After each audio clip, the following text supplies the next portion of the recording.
વડોદરા મહાનગરપાલિકાની છેલ્લી સ્ટેન્ડિંગ કમિટીની બેઠકમાં કરોડોના કામો મંજૂર કરાયા। 70 કરોડના 57 કામો મંજૂર કરવામાં આવ્યા। રોડ, ગટર, પાણી અને બિલ્ડિંગના કામો મંજૂર કરવામાં આવ્યા છે। સ્ટેન્ડિંગ કમિટીની બેઠક બહાર કર્યો કોંગ્રેસે વિરોધ, હાથમાં પોસ્ટર્સ લઈને વિરોધ નોંધાવ્યો।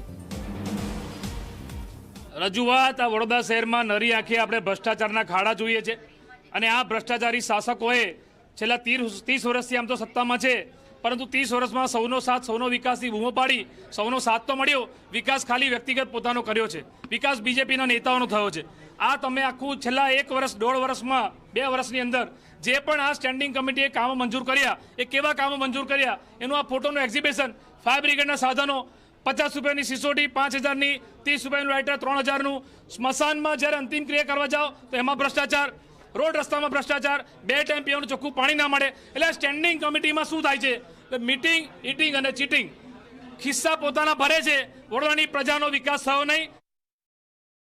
55 અને 57 કામો મૂકવામાં આવ્યા હતા, જેમાં ખાસ કરીને કામોની વાત કરીએ તો પશ્ચિમ ઝોનમાં વોર્ડ નંબર 9માં વરસાદી ગટરના 5 કામો મૂકવામાં આવ્યા, જેને મંજૂર કરવામાં આવ્યા છે। એવી જ રીતે પાણીના કામોના જે કામો હતા એમાં કાસ્ટ આયર્ન નાખવાનું કામ જે ઉત્તર ઝોન માટે જેમાં નાણાકીય મર્યાદા વધારવામાં હતી, એટલે પાણી અને ગટરના કામો, વરસાદી ગટરની દુરસ્તીના કામોમાં નાણાકીય મર્યાદા વધારવામાં આવી હતી।